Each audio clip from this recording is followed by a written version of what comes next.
ഞാനും നിങ്ങളും പ്രാർത്ഥിച്ച് കടന്നു പോകേണ്ട ഒരു വിഷയമാണ്. ദൈവമേ, എനിക്ക് എൻ്റെ കൂടെ വസിക്കുന്നവരോട്, എൻ്റെ കൺമുമ്പിൽ വരുന്ന ജീവിതങ്ങളോട്, എൻ്റെ ജീവിതവുമായി ബന്ധപ്പെടുത്തി നീ തരുന്ന മക്കളോട് അനുകമ്പ തോന്നാനുള്ള കൃപ തരണമേ. അനുകമ്പ അതിൻ്റെ ഇംഗ്ലീഷ് വാക്ക് നമുക്കറിയാം, കമ്പാഷൻ എന്നാണ്. കമ്പാഷൻ രണ്ട് വാക്കുകൾ ഒരുമിച്ച് ചേർത്താണ് ഈ കമ്പാഷൻ എന്ന് പറഞ്ഞ വാക്ക് വരുന്നത്. രണ്ട് ലാറ്റിൻ വാക്കാണ്. കുംപാസിയോ എന്ന് പറഞ്ഞാൽ സഫർ വിത്ത്, വേദനിക്കുന്നവരോട് ചേർന്ന് സഹിക്കുന്നതിന് വിളിക്കുന്ന പേരാണ് അനുകമ്പ തോന്നുക എന്ന് പറയുന്നത്. എൻ്റെ ചുറ്റുപാടും വേദനിക്കുന്നവരോട് ചേർന്ന് സഹിക്കുമ്പോൾ നമ്മുടെ ഉള്ളിൽ രൂപപ്പെടുന്ന ഒരു ഭാവമാണ് അനുകമ്പയുടെ ഭാവം. ഹല്ലേലൂയാ.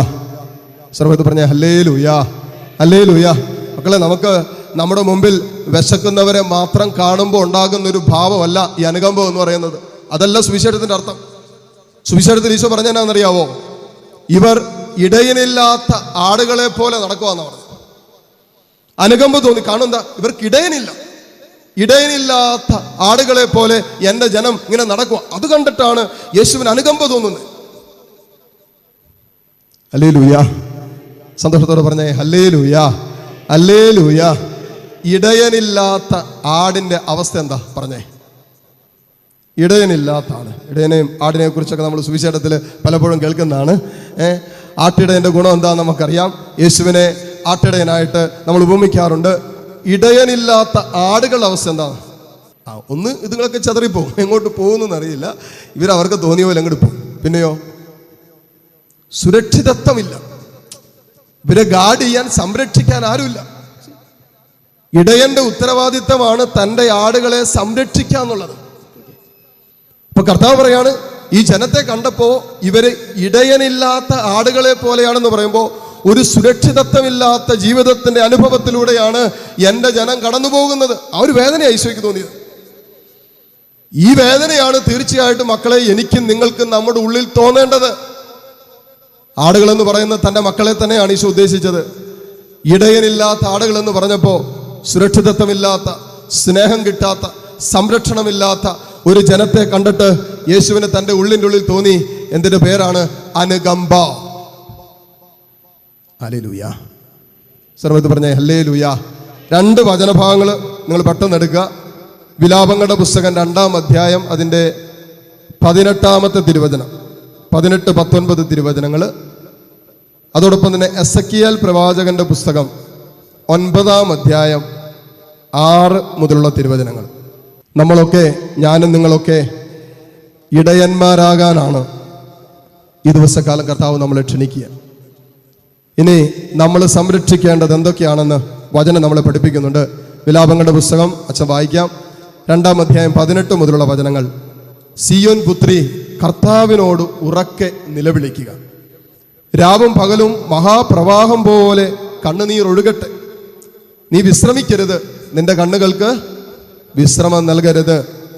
രാത്രിയുടെ യാമങ്ങളുടെ ആരംഭത്തിൽ എഴുന്നേറ്റ് ഉറക്കെ നിലവിളിക്കുക. കർത്താവിൻ്റെ സന്നിധിയിൽ ജലധാര പോലെ നിന്റെ ഹൃദയത്തെ ചൊരിയുക. 4 കവലകളിൽ വിശന്ന് തളർന്ന് വീഴുന്ന നിന്റെ മക്കളുടെ ജീവന് വേണ്ടി നീ അവിടുത്തെ സന്നിധിയിലേക്ക് കൈകൾ ഉയർത്തുക. ഹല്ലേലൂയാ. 4 കവലകളിൽ വിശന്ന് തളർന്നു വീഴുന്ന നമ്മുടെ മക്കളുടെ ജീവന് വേണ്ടി ദൈവസന്നിധിയിൽ കരങ്ങൾ ഉയർത്താൻ. മക്കളെ, സ്വർഗം എന്നെയും നിങ്ങളെയും ദൈവരാജ്യത്തിന്റെ ദൈവമക്കളുടെ ഇടയന്മാരായി തെരഞ്ഞെടുത്തിരിക്കുന്നത് ദൈവജനത്തിന്റെ ആത്മാവിന്റെ വിശപ്പ്, മനസ്സിന്റെ നൊമ്പരങ്ങൾ കണ്ടിട്ട് അവരെ സംരക്ഷിക്കേണ്ട രീതിയിൽ സംരക്ഷിക്കാനുള്ള ഒരു ഇടയന്റെ ദൗത്യമാണ് കർത്താവ് നമ്മളെ ഏൽപ്പിക്കുക. ഹല്ലേലൂയ. അതുകൊണ്ട് വചനം പറയുന്നത് 4 കവലകളിൽ വിശന്ന് തളർന്നു വീണുകൊണ്ടിരിക്കുക. അല്ലെ, എന്തോരം പേരെ നമ്മുടെ ചുറ്റുപാടും. ഞങ്ങൾ ഈ കാരിസ്മനിലായിരിക്കുമ്പോൾ ഇവിടുത്തെ വൈദ്യരുടെ അടുത്ത് ചോദിച്ചാൽ മനസ്സിലാകും. രാവിലെ മുതൽ ആ ഓഫീസിൻ്റെ ആ ഏരിയയിൽ എവിടെയെങ്കിലും നിൽക്കുവാണെങ്കിൽ വെറുതെ നിന്ന് കൊടുത്താൽ മതി, ഒന്നും ചെയ്യണ്ട. രാത്രി വരെയും ഈ ആലയത്തിൽ ആൾക്കാർ വരുന്നുണ്ട്. നമ്മളൊന്ന് ഇരുന്ന് കൊടുത്താൽ അവർ പങ്കുവയ്ക്കുന്നവരുടെ വേദനകൾ, അവരുടെ സങ്കടം, അവരുടെ കഷ്ടപ്പാട്, അവരുടെ ദാരിദ്ര്യം, അവർ കടന്നു പോകുന്ന ശാരീരികമായ വിശപ്പല്ല, ശാരീരികമായ ദാഹമല്ല, മനസ്സിന്റെ വേദനകള്, ജീവിതത്തിന്റെ ദുഃഖങ്ങള്, ഒറ്റപ്പെടലുകള്, തിരസ്കരണ അനുഭവങ്ങള്, വഞ്ചിക്കപ്പെട്ടതിന്റെ വേദനകള്, ആരുമില്ല എന്നുള്ള തോന്നലുകള്, ആർക്കും വേണ്ട എന്നുള്ള നൊമ്പരം, അതിനേക്കാളപ്പുറം ആത്മാവിന്റെ ഒരു ദാഹം മനസ്സിൽ സൂക്ഷിക്കുന്ന ജീവിതങ്ങൾ എങ്ങോട്ട് പോകും? സ്വരമെടുത്ത് പറഞ്ഞ ഹല്ലേലൂയ, വലതുറമെടുത്ത് പറഞ്ഞ ഹല്ലേലൂയ, ഹല്ലേലൂയ. ഈശോ പറഞ്ഞു, ഈ ജനത്തെ കണ്ടപ്പോ ഇവർ ഇടയനില്ലാത്ത ആടുകളെ പോലെയാ, അതുകൊണ്ട് എനിക്ക് ഇവരോട് അനുകമ്പ തോന്നുന്നു. ഒരു ഇടയനാകാൻ വിളിക്കപ്പെട്ടവരാണ് ഞാനും നിങ്ങളും. എല്ലാവരുടെ ദൗത്യമാണ്, അല്ലാതെ സഭയിൽ വൈദികരുടെയോ സിസ്റ്റേഴ്സിന്റെയോ ആത്മായ ശുശ്രൂഷകരുടെ മാത്രം ദൗത്യമല്ല ഇടയനായിരിക്കുക, സംരക്ഷിക്കുക എന്നുള്ളതല്ല. മാതാപിതാക്കളെ, നിങ്ങൾ മക്കളുടെ പ്രാർത്ഥനാ ജീവിതത്തെ സംരക്ഷിക്കണം. നിങ്ങൾ പറഞ്ഞുകൊണ്ടിരുന്ന സമയത്ത് മുഴുവൻ സമയം തോമസ് പറഞ്ഞുകൊണ്ടിരുന്ന ഒരു വിഷയം, നിങ്ങളുടെ മക്കളുടെ പ്രാർത്ഥനാ ജീവിതത്തെ സംരക്ഷിക്കണം, അവരുടെ വിശുദ്ധ ജീവിതത്തെ സംരക്ഷിക്കണം, അവരുടെ വിശ്വാസ ജീവിതത്തെ സംരക്ഷിക്കണം. ഇതൊരു ഇടയന്റെ ദൗത്യമാണ്.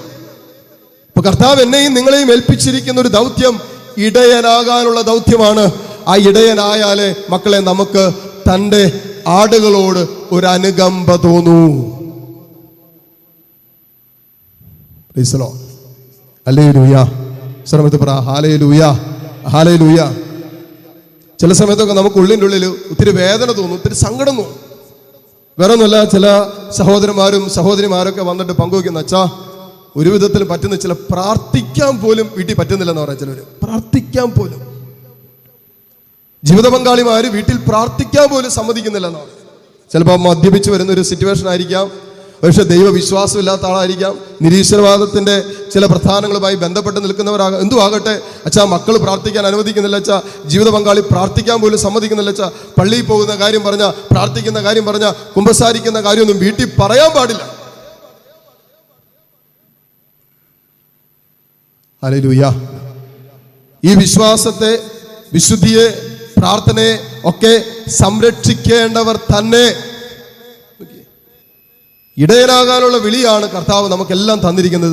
ഇത് നമ്മൾ മറന്നു പോകരുത്. കാരണം എന്താ, ഈശോയ്ക്ക് ജനത്തോട് തോന്നിയ ഒരു അനുകമ്പയുണ്ടല്ലോ, ഇത് നമ്മുടെ ഉള്ളിൻ്റെ ഉള്ളിൽ നിറയുമ്പോഴാണ് നമ്മുടെ ചുറ്റുപാടും നമ്മുടെ ജീവിതവുമായി ബന്ധപ്പെട്ട് നിൽക്കുന്നവർ വേദനിക്കുമ്പോൾ, കഷ്ടപ്പെടുമ്പോൾ, സഹിക്കുമ്പോൾ, കണ്ണുനീരിലാണ്ടിരിക്കുമ്പോൾ, ദുഃഖിച്ചിരിക്കുമ്പോൾ, ആത്മാവിൽ നീറുന്ന നൊമ്പരങ്ങളുമായി കടന്നു പോകുമ്പോൾ, അവരെ കാണുമ്പോൾ ഒരു നൊമ്പരം, ഒരു വേദന നമുക്ക് അവരോടൊത്ത് തോന്നുന്നില്ലെങ്കിൽ എവിടെയാ മക്കളെ സുവിശേഷ ജീവിതം ആരംഭിക്കുന്നത്?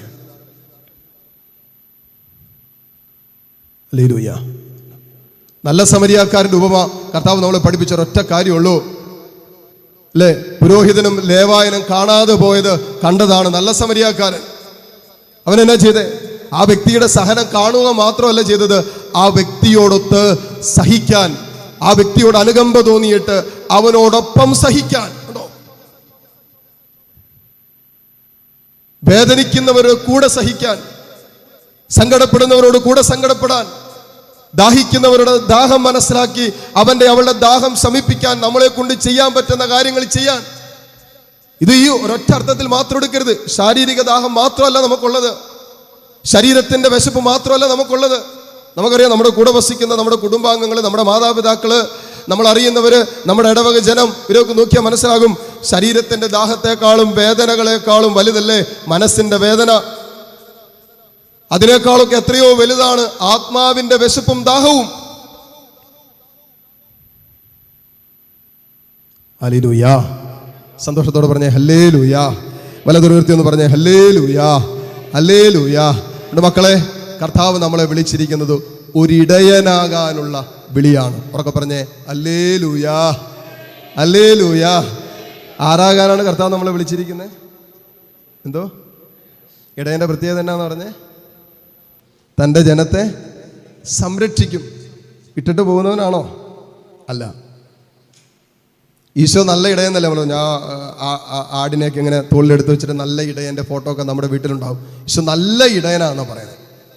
അതിന് കാരണം എന്നാന്ന് അറിയണമെങ്കിൽ കാൽവരി കുരിശിലേക്ക് നോക്കിയാൽ മതി, കൃത്യമായിട്ട് കാണാൻ പറ്റും, അല്ലേ? നമ്മുടെ ഈ ഫ്രെയിമിൽ കർത്താവിൻ്റെ കാല് മാത്രമേ കാണത്തുള്ളൂ, അല്ലേ?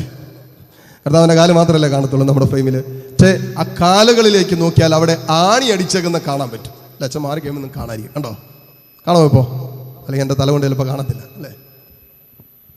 വചനം പറയുന്നത് നല്ല ഇടയൻ സ്വന്തം ആടുകൾക്ക് വേണ്ടി ജീവൻ വരെ ത്യജിക്കാൻ തയ്യാറാകും എന്ന് പറഞ്ഞാൽ ഏതറ്റം വരെ ഒരു വ്യക്തിയെ നേടണമോ, ഒരു ജീവിതത്തെ സ്വന്തമാക്കണമോ, ആ അറ്റം വരെ അവരോടൊത്ത് സഹതപിക്കാൻ, അവരോട് അനുകമ്പ കാണിക്കാൻ, ആ അറ്റം വരെ പോകാൻ തയ്യാറായവന്റെ പേരാണ് നല്ല ഇടയനായ ക്രിസ്തു. അവൻ കാൽവരിയുടെ നെറുകയിൽ നമുക്ക് വേണ്ടി അവസാനത്തുള്ളി രക്തവും നൽകി ഇങ്ങനെ സ്വർഗത്തിന്റെ മുമ്പിൽ ഒരു മധ്യസ്ഥനായിട്ട് മാറി.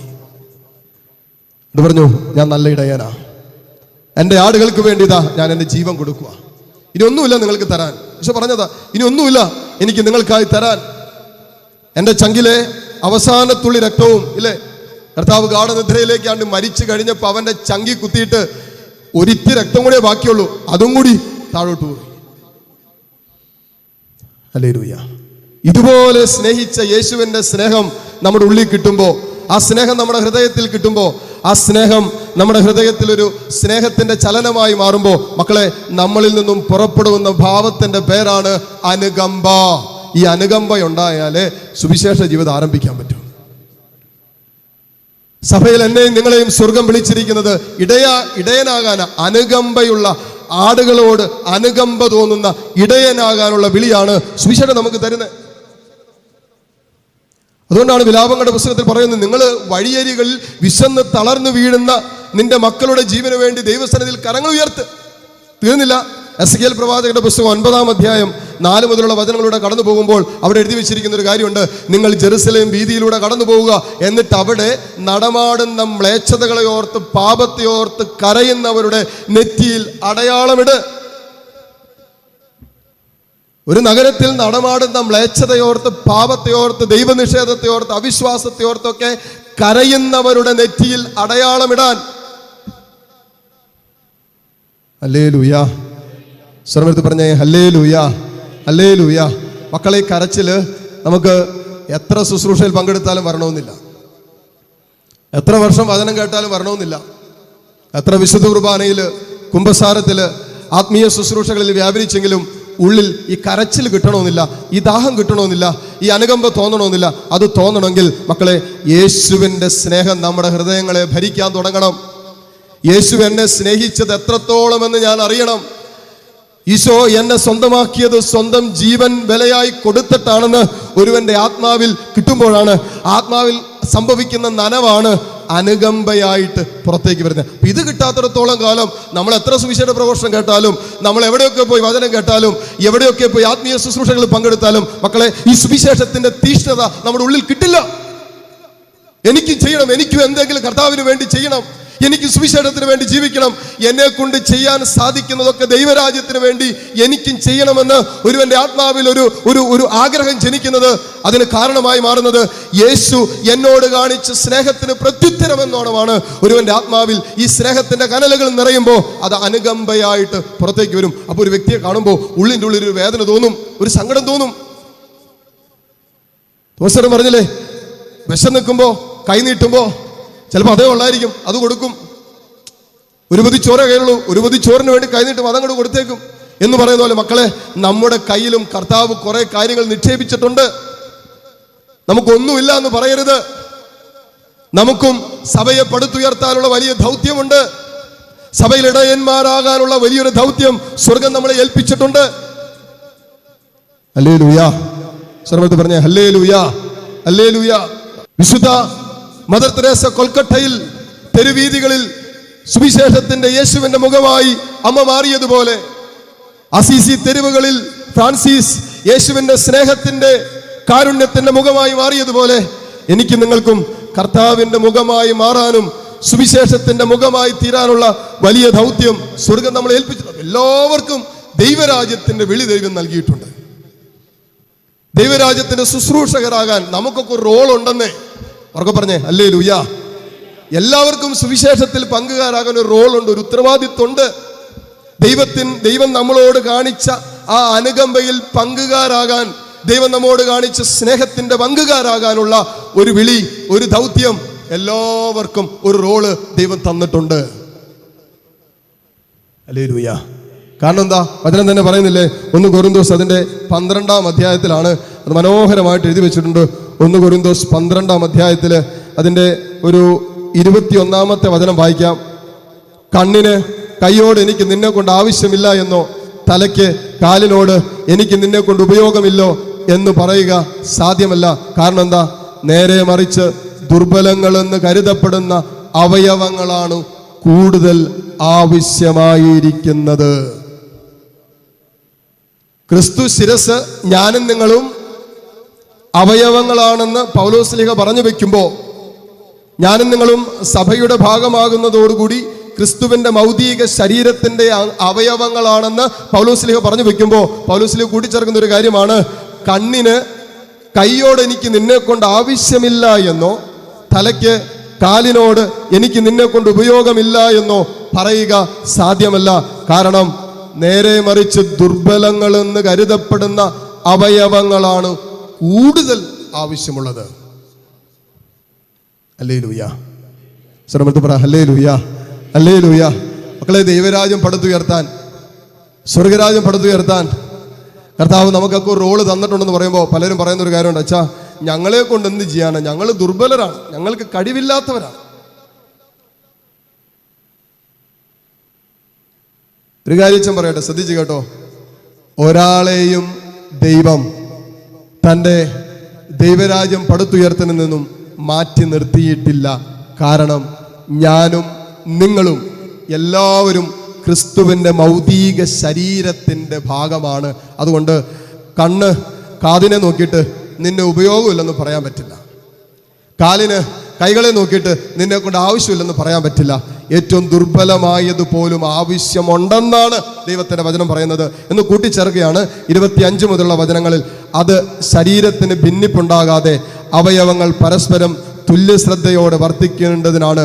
ഒരവയവം വേദനിക്കുമ്പോൾ എല്ലാ അവയവങ്ങളും വേദന അനുഭവിക്കുന്നു. ഒരവയവം പ്രശംസിക്കപ്പെടുമ്പോൾ എല്ലാ അവയവങ്ങളും സന്തോഷിക്കുന്നു. നിങ്ങൾ ക്രിസ്തുവിൻ്റെ ശരീരവും ഓരോരുത്തരും അതിലെ അവയവങ്ങളുമാണ്. ദൈവം സഭയിൽ 1ാമത് അപ്പസ്തോലന്മാരെയും 2ാമത് പ്രവാചകന്മാരെയും 3ാമത് പ്രബോധകരെയും തുടർന്ന് അത്ഭുത പ്രവർത്തകർ, രോഗശാന്തി നൽകുന്നവർ, സഹായകർ, ഭരണകർത്താക്കൾ, വിവിധ ഭാഷകൾ സംസാരിക്കുന്നവർ എന്നിവരെ നിയമിച്ചിരിക്കുന്നു. എല്ലാവരും അപ്പസ്തോലന്മാരാണോ? എല്ലാവരും പ്രവാചകന്മാരാണോ? എല്ലാവരും പ്രബോധകരാണോ? എല്ലാവരും അത്ഭുത പ്രവർത്തകരുള്ളവരാണോ? എല്ലാവരും രോഗശാന്തിക്കുള്ള വരമുള്ളവരാണോ? എല്ലാവരും വിവിധ ഭാഷകളിൽ സംസാരിക്കുന്നുണ്ടോ? എല്ലാവരും വ്യാഖ്യാനിക്കുന്നുണ്ടോ? എന്നിട്ട് കൂട്ടിച്ചേർക്കുന്നു, എന്നാൽ ഉത്കൃഷ്ടദാനത്തിനു വേണ്ടി നിങ്ങൾ തീഷ്ണതയോടെ അഭിലഷിക്കുവിൻ. ഉത്തമമായ മാർഗം ഞാൻ നിങ്ങൾക്ക് കാണിച്ചു തരാം. പലവിധ ദൗത്യങ്ങളാണ് സഭയിൽ സ്വർഗം ഏൽപ്പിച്ചിരിക്കുന്നത്. ചിലവര് പ്രബോധകര്, ചിലവര് പ്രവാചകന്മാര്, ചിലവര് അപ്പസ്തോലന്മാര്, ചിലവര് രോഗശാന്തി എന്ന് പറഞ്ഞാൽ എല്ലാവർക്കും ഒരു റോളുണ്ട്. സ്വരമൃത്തി പറഞ്ഞ ഹല്ലേലൂയ, വല്ലതരമൃത്തി പറഞ്ഞ ഹാലേലൂയ, ഹാലേലൂയ. സഭയുടെ ക്രിസ്തുവിന്റെ മൗതിക ശരീരത്തിന്റെ ഭാഗമായ എല്ലാവർക്കും ഒരു റോളുണ്ട്. ഇത് നമ്മൾ കണ്ടുപിടിക്കണം. എന്താണ് എൻ്റെ റോള്? ഞാൻ ഏത് അവയവമാണെന്ന് ചോദിക്കണം. എനിക്കും നിങ്ങൾക്കും ഒരു റോൾ ഉണ്ടെന്നേ, ഒരു ദൗത്യ സ്വർഗ്ഗം ഏൽപ്പിച്ചിട്ടുണ്ടെന്നേ. Hallelujah, hallelujah. അതുകൊണ്ടല്ലേ ഇവിടെ എസെക്കിയേൽ പ്രവാചകൻ പറഞ്ഞു തന്നെ നമുക്ക് സ്വർഗം തന്നിരിക്കുന്ന ഏറ്റവും വലിയ റോൾ എന്താണെന്നറിയാവോ? യേശു കാൽവരിയിൽ എടുത്തൊരു റോളുണ്ട്. അതെന്നാണെന്നറിയാവോ? സ്വർഗത്തിന്റെ മുമ്പിൽ യേശു എടുത്ത, കാൽവരിയിലെടുത്ത വലിയൊരു റോളുണ്ട്. അതെന്നാണെന്നറിയാവോ? ഉറക്കെ പറ. ഉറക്കെ പറഞ്ഞേ. പിതാവിൻ്റെ സന്നിധിയിൽ ഈശോ കരങ്ങൾ ഇങ്ങനെ വിരിച്ചല്ലേ, കർത്താവ് 3 ആണികൾ കടപ്പോൾ കരങ്ങളൊക്കെ ഇങ്ങനെ വിളിച്ചിട്ട് കാലുകൾ ആണിയൊക്കെ അടിച്ച് ഇങ്ങനെ പടഞ്ഞുകൊണ്ടിരിക്കുന്ന സമയത്തും സ്വർഗത്തിൻ്റെ മുമ്പിൽ നമുക്കായി പിതാവിൻ്റെ സന്നിധിയിൽ യേശു മധ്യസ്ഥനായിട്ട് മാറി. മധ്യസ്ഥൻ.